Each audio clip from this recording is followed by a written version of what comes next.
नमस्ते दोस्तों, मैं सम्राट चौधरी और आप देख रहे हैं मेरे चैनल इंडी वर्ल्ड एंटरटेनमेंट को। तो आप में से बहुत सारे लोगों को पता होगा कि हांगकांग जो है किस तरीके से चाइना ने हांगकांग को अपने अंदर समाया था, और आज भी बहुत सारे लोग हैं जो कि उससे बिल्कुल भी खुश नहीं हैं और खुद को एज ए चाइना का पार्ट भी नहीं मानते हैं। तो आज का जो मीडिया रिपोर्ट है वो ऐसा ही एक एग्जाम्पल है, जहाँ पे एक हांगकांग के ही एक पर्सन जो है बेसिकली इन्होंने बताया है कि जिस लेवल पे चाइना को बोला जाता है कि हमारे देश के व्लॉगर्स तो आए दिन चले जाते हैं वहाँ पे चाइना के जूते चाटने, और एक चीज़ होता है कि कोई चीज़ अच्छा हो और उसको बताना वो एक चीज़ होता है, और एक जूते चाटने जो है जूता चाटना दूसरा चीज़ होता है। ब्रिटिश के ज़माने से हमारे देश में चाटुकारिता का एक श्रेणी है अलग सा, जो कि हमेशा खुद को एज अ टॉप कभी वो मान ही नहीं पाते हैं।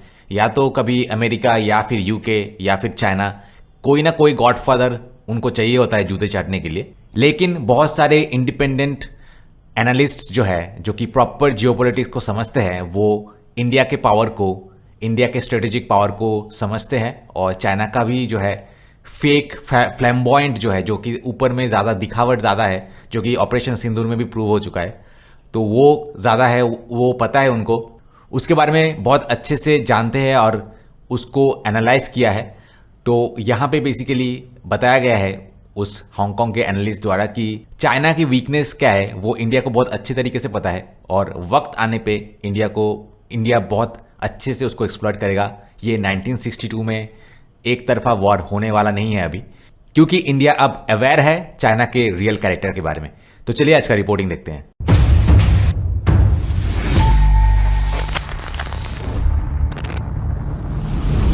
दोस्तों, मैंने बहुत सारे बिजनेस पार्टनर्स को, खास करके जो एनआरआईज है, उनके लिए चैनल बना के उनको इंडिया में एक stable source of income generate करके दिया है। अगर आप भी मेरे साथ पार्टनरशिप में चैनल स्टार्ट करना चाहते हैं, जहां चैनल के ओनर आप होंगे लेकिन कंटेंट मैं बना के दूंगा, तो मुझे कांटेक्ट कीजिए इस नंबर पे। दोस्तों, ये वीडियो कुछ ही दिन पहले यूट्यूब पर अपलोड हुआ था और इस वीडियो का टाइटल था PLA versus Indian army, you will have the last laugh, India's military strength may not be the strongest but it holds China's biggest weakness.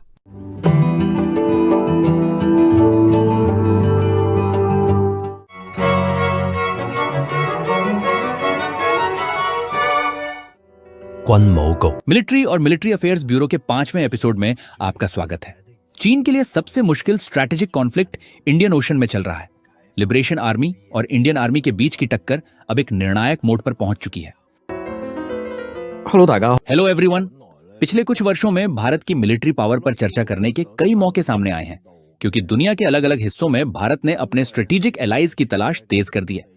ऐसा लगता है कि भारत अब हर मोर्चे पर एक मजबूत और भरोसेमंद पार्टनर बनने की दिशा में आगे बढ़ रहा है। लेकिन क्या भारत की मिलिट्री स्ट्रेंथ दुनिया की इन विशाल उम्मीदों को पूरा करने के लिए सफिशिएंट है? मैंने भारत की डिप्लोमेसी पर काफी रिसर्च की है और मेरे कई भारतीय दोस्त हैं जो इस विषय में बहुत इंटरेस्ट रखते हैं। जब इंडियन मिलिट्री पावर की बात होती है तो आमतौर पर फायर पावर के आधार पर उसका असेसमेंट किया जाता है। अगर केवल फायर पावर के आधार पर देखा जाए तो कई मिलिट्री थिंकर्स भारत को दुनिया में चौथे स्थान पर रखते हैं। चाहे बात फायर पावर की हो या मिलिट्री पावर की, इसमें टेक्नोलॉजी, सैनिकों की संख्या, सेना की क्वालिटी और एक्चुअल कॉम्बैट परफॉर्मेंस जैसे कई पहलू शामिल होते हैं।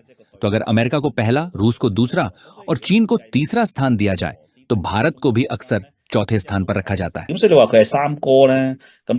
तो अगर भारत की बात करें तो चीनी नजरिए से उसे तीसरा नहीं बल्कि चौथा स्थान दिया जाता है। उसके आकार और स्केल को देखते हुए चाहे उसे चौथे स्थान पर रखा जाए या 5वें पर, यह काफी हद तक ग्लोबल नॉर्म्स और असेसमेंट्स के अनुरूप ही माना जाता है। लेकिन असली सवाल यह है कि आपको इसके पीछे की वास्तविक क्षमता को भी समझना होगा। अगर भारत को एक रीजनल पावर माना जाए तो इसमें कोई संदेह नहीं है, लेकिन अगर भारत को पूरी दुनिया में एक सुपर पावर बनना है तो केवल सैन्य ताकत नहीं बल्कि ग्लोबल इन्फ्लुएंस को भी देखना पड़ेगा। बेशक हर देश के अपने अपने क्राइटेरिया होते हैं, लेकिन आपने ग्लोबल इन्फ्लुएंस की बात की तो पहले उसकी डेफिनेशन तय कर लेते हैं। क्या कोई देश वास्तव में वर्ल्ड पावर है या वो अब भी सिर्फ एक रीजनल पावर है? अगर वो रीजनल पावर है तो उसकी सीमा साउथ एशिया तक मानी जाएगी या केवल भारत के एरिया ऑफ इन्फ्लुएंस तक? और खासकर अमेरिका में भारत की सब्जेक्टिव ग्लोबल इन्फ्लुएंस कैपेबिलिटी दूसरे देशों की तुलना में कितनी अलग है? पहले वर्ल्ड पावर और रीजनल पावर की डेफिनेशन पर बात करते हैं। एक वर्ल्ड पावर की डेफिनेशन यह होती है कि वो दुनिया के किसी भी हिस्से में प्रभाव डाल सके और अपनी शक्ति का इस्तेमाल कर सके। इसका सबसे स्पष्ट उदाहरण यूनाइटेड नेशंस जैसे ग्लोबल फोरम्स में दिखाई देता है। 即係常任理 वे अभी यूनाइटेड नेशंस जैसी संस्थाओं में परमानेंट और निर्णायक स्थिति हासिल नहीं कर पाए हैं, लेकिन आप देख सकते हैं कि आज भारत की आवाज दुनिया भर में सुनी जाती है। अगर भविष्य में यूनाइटेड नेशंस में 1 या 2 नई स्थायी सीटें जोड़ने की बात होती है, तो सच कहें तो चर्चा जापान से ज्यादा भारत को लेकर होती है। इससे साफ दिखता है कि भारत अब ग्लोबल पावर सिस्टम में एक महत्वपूर्ण सपोर्टर और प्रभावशाली खिलाड़ी बन चुका है। लेकिन क्या इसे ऑफिशियल तौर पर एक वर्ल्ड पावर माना जा सकता है? इस पर अब भी कई लोगों को संदेह है। जहां तक रीजनल पावर की बात है, तो पूरे साउथ एशिया में भारत को एक बड़े भाई की तरह देखा जाता है। लेकिन अगर आपको वर्ल्ड पावर बनना है, तो सबसे पहले मिलिट्री कैपेबिलिटी की बात करनी होगी। और पारंपरिक नजरिए से देखें तो भारत की सैन्य शक्ति अभी भी सीमित मानी जाती है, क्योंकि अगर आपकी सेना दुनिया के किसी भी हिस्से तक प्रभावी ढंग से नहीं पहुंच सकती, तो एक सीमा के बाद आप उस क्षेत्र पर प्रभाव भी नहीं डाल सकते। जैसा कि अमेरिका को देखें, उसके पास ग्लोबल मिलिट्री प्रेजेंस है, दुनिया भर में उसके ओवरसीज बेसिस हैं और कई देशों के साथ उसके बेहद करीबी संबंध हैं। चाहे वे उसके दोस्त हों या स्ट्रैटेजिक पार्टनर्स, अमेरिका उनके क्षेत्रों में अपनी शक्ति का प्रदर्शन कर सकता है और प्रभाव बनाए रख सकता है। लेकिन भारत के लिए यह उतना आसान नहीं है। हाँ, इंडियन ओशन क्षेत्र में भारत का प्रभाव काफी मजबूत है, 嘅權力啦咁樣。咁但係印度就未必得。咁當然你話喺印度洋中環係可 लेकिन अगर बात अफ्रीका, यूरोप, अमेरिका या ब्रॉडर एशिया रीजन की हो, तो क्या भारत वास्तव में दूसरे देशों के इंटरनल अफेयर्स में आसानी से हस्तक्षेप कर सकता है? यह अभी भी बहुत कठिन माना जाता है। यहां तक कि अगर किसी रीजनल कॉन्फ्लिक्ट की स्थिति पैदा हो जाए, तो क्या भारत अपनी सेना भेजकर पीस कीपिंग फोर्स बनेगा या सीधे किसी सरकार या रेबल ग्रुप का समर्थन करके किसी देश की दिशा बदल देगा? असल में भारत अभी उस लेवल की वैश्विक सैन्य क्षमता नहीं रखता। इसीलिए अगर हमारी मिलिट्री डेफिनेशन के आधार पर बात करें, तो मेरी पर्सनल ओपिनियन में भारत अभी वर्ल्ड पावर नहीं है। ये अब भी एक विशाल और प्रभावशाली रीजनल पावर है। 到美國嘅戰略上嘅改變啦，就拉攏 आप देख सकते हैं कि अमेरिका की स्ट्रेटेजिक पॉलिसी में हुए बदलावों ने भारत की इंपॉर्टेंस को काफी स्पष्ट कर दिया है। ये उसी का एक उदाहरण है। पहले हम भारत के प्रति अमेरिका के रवैये को देखें और फिर क्वाड की बात करें। क्वाड यानी 4 नेशंस सिक्योरिटी डायलॉग, हालांकि यह इंडो पैसिफिक क्षेत्र में बना एक स्ट्रेटेजिक अलायंस है, लेकिन इसके पीछे अमेरिका की भूमिका बेहद स्पष्ट दिखाई देती है। कई साल पहले से ही, खासकर मालबार नेवल एक्सरसाइजेस के जरिए हर 1-2 साल में इंडियन ओशन में बड़े मिलिट्री एक्सरसाइजेस होते रहे हैं। शुरुआत में यह अमेरिका, जापान और भारत के बीच एक जॉइंट मिलिट्री एक्सरसाइजेस था। इससे साफ पता चलता है कि अमेरिका की स्ट्रेटेजी काफी स्पष्ट रही है। हाँ, कोल्ड वॉर के दौरान भारत सोवियत यानी रूसी खेमे के करीब था, लेकिन इसका मतलब यह नहीं कि अमेरिका अपनी स्ट्रेटेजी भूल गया था। अब वह उसी संबंध को फिर से मजबूत करने की कोशिश कर रहा है। आप देख सकते हैं कि आज अमेरिका भारत को अपने करीब ला रहा है, खासकर चीन और रशिया के प्रभाव को बैलेंस्ड करने के लिए। इसका जियोपॉलिटिकल महत्व काफी बड़ा है। तो क्या अमेरिका भारत को सपोर्ट करके उसे यूनाइटेड नेशंस सिक्योरिटी काउंसिल की 6ठी स्थायी सीट तक पहुंचाना चाहता है, या फिर जापान को भी जोड़कर वैसी ही व्यवस्था बनाना चाहता है जैसी शुरुआत में बनाई गई थी? 我哋講幾個specific 少少面經常特別 Let's talk about a few specific points. Western media अक्सर भारतीय नौसेना की तुलना चीनी नौसेना से करता है। कई वेस्टर्न कमेंटेटर्स का मानना है कि इंडियन नेवी के पास चीन की तुलना में ज्यादा प्रैक्टिकल एक्सपीरियंस है। Do you agree? अगर इंडियन नेवी के रियल वॉर एक्सपीरियंस की बात करें, तो उसका रिकॉर्ड बिल्कुल कमजोर नहीं माना जाता। कम से कम पाकिस्तान के साथ संघर्षों का एक्सपीरियंस उसके पास है, और यह एक महत्वपूर्ण पहलू है। दूसरी तरफ इंडियन नेवी का सबसे बड़ा फायदा उसकी ज्योग्राफिकल पोजीशन है। इंडियन ओशन में भारत की स्थिति नेचुरली काफी मजबूत मानी जाती है। वहां उसका सीधा मुकाबला करने वाला बहुत कम देश दिखाई देता है।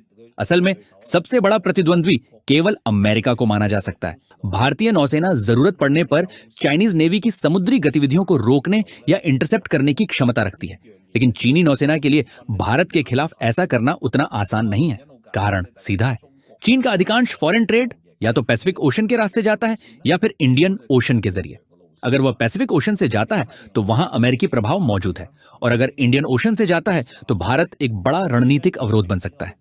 इसी वजह से मलाक्का स्ट्रेट को अक्सर चीन के लिए एक स्ट्रैटेजिक नाइटमेयर कहा जाता है। 中國好擔 चीन को लंबे समय से यह चिंता रही है कि अगर सिंगापुर, मलेशिया और इंडोनेशिया के आसपास के ओशन रूट्स, खासकर मलाक्का स्ट्रेट पर नियंत्रण या अवरोध पैदा हो जाए, तो इंडियन ओशन तक उसकी पहुंच प्रभावित हो सकती है।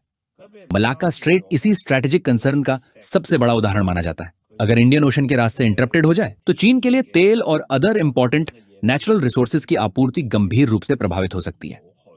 चीन की अर्थव्यवस्था काफी हद तक मैरीटाइम ट्रेड और एनर्जी इंपोर्ट्स निर्भर है। इसीलिए इंडियन ओशन में किसी भी तरह की नाकेबंदी उसके लिए बेहद खतरनाक स्थिति पैदा कर सकती है। इसी संदर्भ में अंडमान एंड निकोबार आइलैंड्स को भारत की एक महत्वपूर्ण स्ट्रैटेजिक पोजीशन माना जाता है, क्योंकि वहां से भारत जरूरत पड़ने पर चाइनीज शिपिंग रूट्स और एनर्जी सप्लाई लाइंस पर निगरानी या दबाव बना सकता है। 咽喉。咁所以其實 अगर इंडियन नेवी की तुलना चाइनीज नेवी से की जाए तो इंडियन नेवी उतनी बड़ी या शक्तिशाली न मानी जाए जितनी चाइनीज नेवी है।海軍即係嗰個 कई विश्लेषकों के अनुसार चाइनीज नेवी आज दुनिया की सबसे बड़ी नेवल फोर्स में से एक बन चुकी है, लेकिन भारत के पास एक प्राकृतिक स्ट्रैटेजिक एडवांटेज मौजूद है। उसकी जियोग्राफिकल लोकेशन चीन की समुद्री रणनीति के लिए एक बड़ा चैलेंजिंग फैक्टर्स बन जाती है। चीन की 2-वे स्ट्रैटेजी यानी पैसिफिक ओशन और इंडियन ओशन, दोनों दिशाओं में विस्तार की नीति आज कई समस्याओं का सामना कर रही है। पैसिफिक क्षेत्र में अमेरिका की मजबूत नेवल प्रेजेंस और आइलैंड चेन स्ट्रैटेजी लंबे समय से चीन के लिए चुनौती रही है। वहीं दूसरी तरफ मलाक्का स्ट्रेट का मुद्दा भी ऐसा स्ट्रैटेजिक प्रेशर पॉइंट है जिसका समाधान चीन लगातार खोजने की कोशिश कर रहा है। बेशक इस विषय पर हम आगे और विस्तार से चर्चा करेंगे।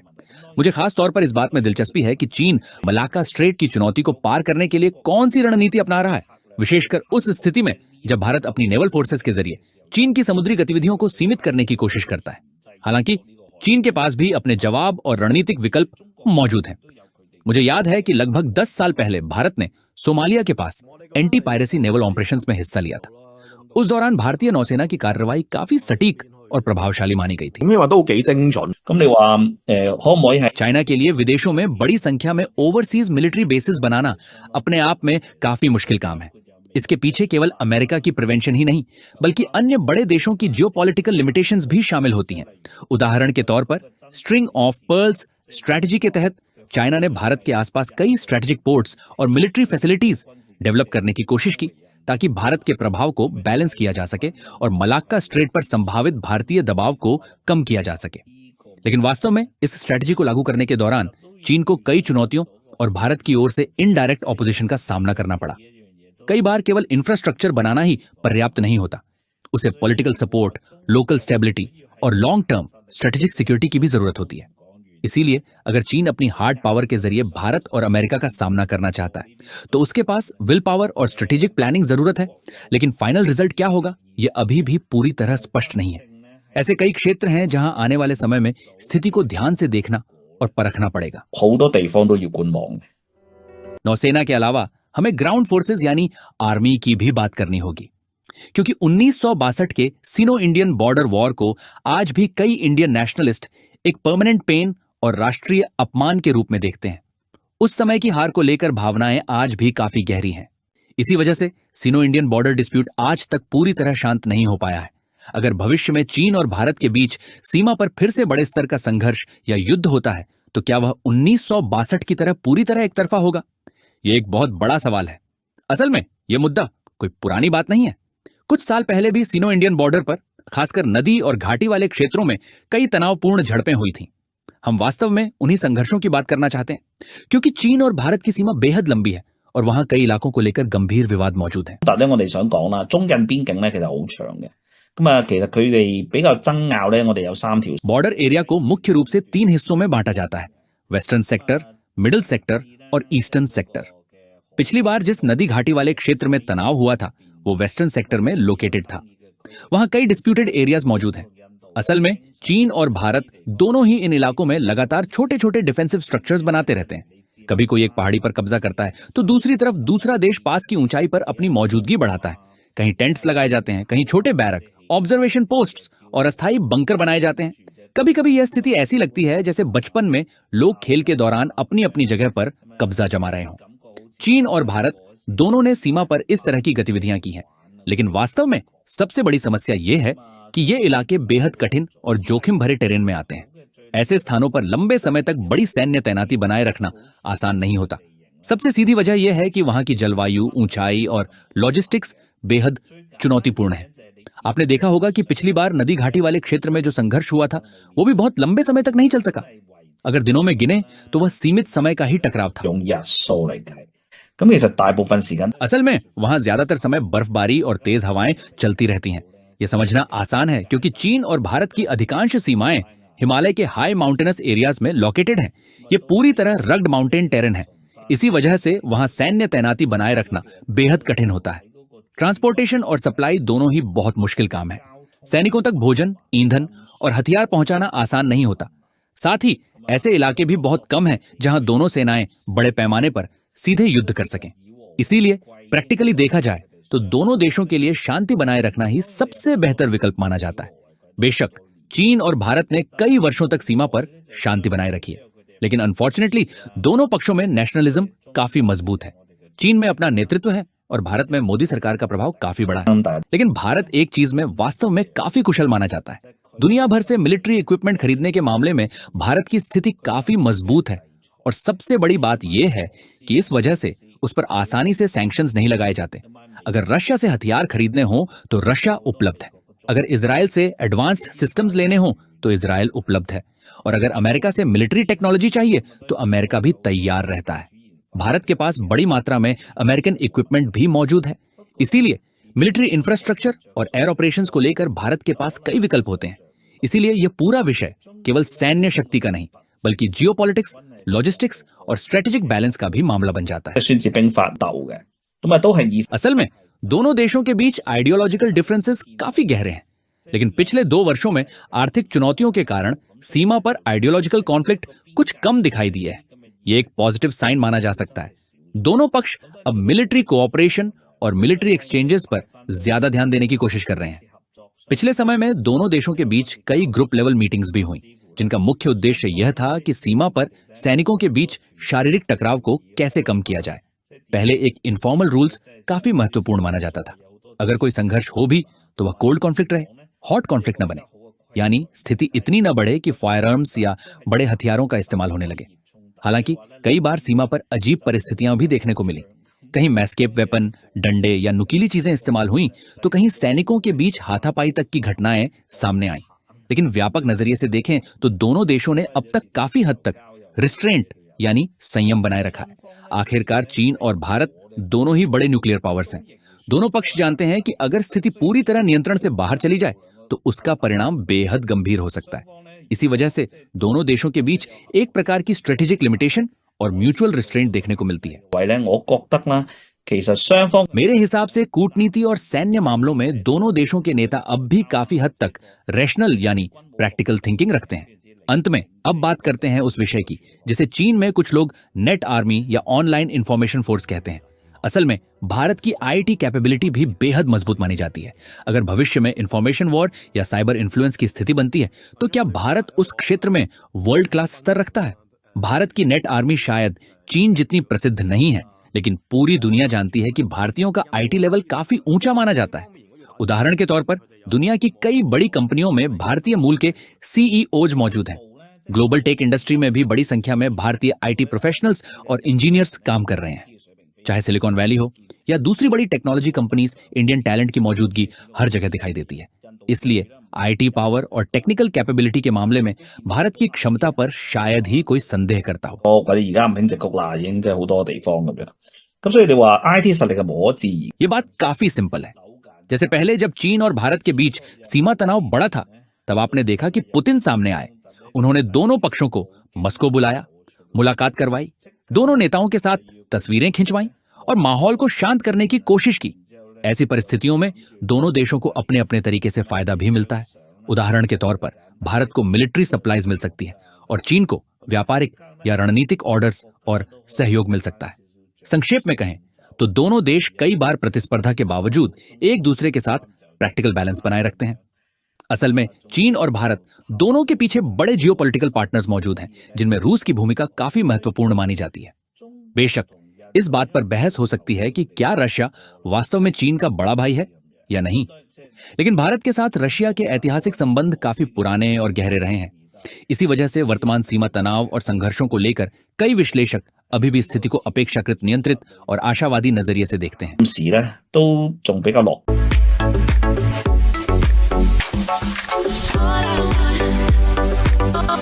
सबसे पहले योशी जी ने लिखा है कि मैं सच कहूं तो इंडिया को अंडर एस्टिमेट करना बड़ी गलती है। इतने प्रेशर और मल्टी कंट्री सपोर्ट के बावजूद इंडिया ने खुद को मजबूती से संभाला। यही एक राइजिंग पावर की पहचान होती है। उसके बाद केन्स 2037 ने लिखा है कि हर बार प्रोपेगेंडा से सच नहीं बदला जा सकता। अगर चाइना, पाकिस्तान और टर्की साथ होने के बाद भी इंडिया को झुका नहीं पाए तो इसका मतलब इंडिया की स्ट्रैटेजिक स्ट्रेंथ को दुनिया अब गंभीरता से देख रही है। उसके बाद बोंगू ने लिखा है कि मुझे लगता है कि एशिया में बैलेंस जरूरी है। इंडिया ने दिखा दिया कि वो सिर्फ रीजनल पावर नहीं बल्कि स्ट्रांग रेजिस्टेंस कैपेबिलिटी भी रखता है। ऑपरेशन सिंडोर ने यह बात साफ कर दी। उसके बाद हुआओ चेओंग ने लिखा है कि इंडिया को सिर्फ मीडिया नैरेटिव से कमजोर दिखाना आसान है, लेकिन ग्राउंड रियलिटी अलग होती है। 3 देशों के इनडायरेक्ट सपोर्ट के बावजूद इंडिया का टिके रहना उसकी मिलिट्री और डिप्लोमेटिक कैपेबिलिटी को साबित करता है। उसके बाद वू तिये ने लिखा है कि बस इंडिया पाकिस्तान हवाई युद्ध को देख लो। भारत ने पाकिस्तान की पुरानी टेक्नोलॉजी वाले आउटडेटेड एयरक्राफ्ट को ही गिराया। क्या तुम्हें लगता है कि वे J-20 का मुकाबला कर पाएंगे? उसके बाद फ्रैंकोब ने लिखा है कि दुनिया में 2 ऐसे देश हैं जो कभी हार नहीं मानते, हमेशा खुद को नंबर 1 बताते हैं, एक यूनाइटेड स्टेट्स और दूसरा इंडिया। उसके बाद पीटर वोंग ने लिखा है कि पहले भारत पाकिस्तान की लो लेवल चाइनीज एयरफोर्स को हराकर दिखाए, फिर बाकी बात करेंगे। अबे तेरा देश चाइना, वैसे तो सब कुछ सी से होना चाहिए था, लेकिन तेरे एयरक्राफ्ट का नाम जो है वो जे से है। वो क्यों है वो मैं तुझको बताता हूं। जैसे कि अमेरिका में F-22, F-35 जो भी है, क्योंकि वो लोग दिन रात, कुछ कल्चर तो है नहीं, सेक्सी उस कल्चर का एक पार्ट है, दिन रात सिर्फ फक फक करता रहता है, तो इसलिए वो F से अपना नाम देते हैं फाइटर जेट्स का। और चाइना का जे से है क्योंकि चाइनीज जिन्होंने वो बनाए हैं उनको भी पता है कि वो कितना बड़ा जंक है। तो ये J-20, ये सब जे जो नाम देता है वो जे इसीलिए दिया गया है कि वो बहुत बड़ा जंक है। और तेरे देश के जो ये फाइटर जेट्स जिसको तू फाइटिंग करने की बात कर रहा है ना, वो अगर हमारे देश के कबाड़ी वाले को भी बेचे ना तो 1-2 हज़ार से ज़्यादा कीमत नहीं मिलेगी उसको। ऐसे जंक्स सिर्फ पाकिस्तान के शोरूम में ही देखने को अच्छा लगता है। उसके बाद YTWONG ने लिखा है कि अमेरिका की मिलिट्री सबसे मजबूत है, रशिया दूसरे नंबर पर है, भारत खुद को तीसरा बताता है और चाइनीज लोग उसे थर्ड ब्रदर कहते हैं, जो काफी मजेदार लगता है। उसके बाद लाई स्यू टोंग ने लिखा है कि भारतीय सेना चीनी सेना की प्रतिद्वंद्वी बनने के लायक भी नहीं है। चीन का असली प्रतिद्वंद्वी सिर्फ चीन खुद है। आज दुनिया में कोई भी देश चीन का मुकाबला नहीं कर सकता। हाँ, सही बोला। दुनिया में कोई भी देश चाइना से compete नहीं कर सकता, बट तुझे सेंटेंस पूरा करना चाहिए था कि दुनिया में कोई भी देश चाइना जैसे घटिया एयर डिफेंस सिस्टम, HQ-9 जैसे, जो कि एक पंछी भी डिटेक्ट नहीं कर सकता, मिसाइल तो दूर की बात है, ऐसे घटिया एयर डिफेंस सिस्टम बनाने में चाइना के साथ कोई compete कर ही नहीं सकता। मान गया। उसके बाद विक्टर च्यू ने लिखा है कि पूरा इंडिया का मिलिट्री सिस्टम बहुत ज्यादा एडवांस्ड है। उसके बाद चौ चेंग ने लिखा है कि अमेरिका भारत को सपोर्ट कर रहा है, इस लाइन में ही कुछ गड़बड़ है। 25% टैरिफ लगाओ, रशियन तेल खरीदना बंद करवाओ, बस वहीं भारत जमीन पर आ जाएगा। उसके बाद फ्रेडमॉय ने लिखा है कि भारत के पास इंडिपेंडेंट मिलिट्री प्रोडक्शन अच्छा है, सबसे बड़ी समस्या यह है कि हर जगह से हथियार खरीदता है। उसके बाद लीसा ने लिखा है कि सबसे महत्वपूर्ण बात तो बताई ही नहीं गई, चीन वाटर कंट्रोल स्ट्रेटेजी के जरिए भारत के वाटर सप्लाई पर दबाव बना सकता है। भविष्य के सबसे बड़े संभावित कॉन्फ्लिक्ट को विस्तार से एनालाइज ही नहीं किया गया। जिसके रिप्लाई मैंने लिखा है कि अगर चाइना अरुणाचल बॉर्डर में बहुत दुनिया का सबसे बड़ा डैम बना रहा है तो इंडिया भी वहीं पे एक बहुत बड़ा डैम बना रहा है, क्योंकि चाइना के गलत मंसूबों के बारे में इंडिया को बहुत अच्छे तरीके से पता है। तो हम कोई पाकिस्तान नहीं है कि तुम पानी छोड़ोगे या फिर बंद कर दोगे तो हम उससे अफेक्टेड होंगे। पानी छोड़ोगे तो हमारा डैम उसे स्टोर कर लेगा, अगर रोकोगे तो हमारे डैम में जो स्टोर है वो हम सालों यूज कर सकते हैं। तो तेरी ये 2 कौड़ी की धमकी तू पाकिस्तान जैसे चिल्लर देश पे देना, इंडिया को तो मत देना। उसके बाद कौन ने लिखा है कि अब अमेरिका और रशिया दोनों पीछे छूट रहे हैं, उनकी टैक्टिक्स पुरानी हो चुकी हैं, रशिया अब भी आर्म्ड फोर्सेस पर निर्भर है और अमेरिका कुछ एयरक्राफ्ट के सहारे युद्ध लड़ रहा है। अब पाकिस्तान और Iran drones, missiles, unrestricted warfare और एसिमेट्रिक वॉरफेयर पर काम कर रहे हैं। चीन की मैकेनिज्ड कॉर्प्स, कंबाइंड आर्म्स ब्रिगेड्स और सिस्टम ऑफ सिस्टम्स वॉरफेयर काफी एडवांस्ड मानी जाती है। मेरे हिसाब से चौथा और 5वां स्थान पाकिस्तान और ईरान को मिलना चाहिए। उसके बाद वेपिंग होंग ने लिखा है कि चीन और भारत दोनों दुनिया के हेजिमॉन बनना नहीं चाहते, वे मिलिट्री फोर्स से दूसरों को धमकाने की नीति नहीं अपनाते, इसलिए उन्हें बहुत ज्यादा ओवरसीज बेसिस की जरूरत भी नहीं है। उसके बाद एंथनी चैन ने लिखा है कि भारत जानता है कि हार अपमानजनक होगी और चीन जानता है कि जीत का भी कोई बड़ा फायदा नहीं होगा, इसलिए युद्ध का कोई मतलब नहीं, सिर्फ बयानबाजी होती रहती है। उसके बाद ELN4 ने लिखा है कि हाल के वर्षों में अमेरिका ने इंडियन ओशन और आर्कटिक ओशन में अपनी मिलिट्री प्रेजेंस बढ़ाई है। संभवतः यह चीन और रूस के बढ़ते सैन्य विस्तार को बैलेंस करने की स्ट्रैटेजी का हिस्सा है।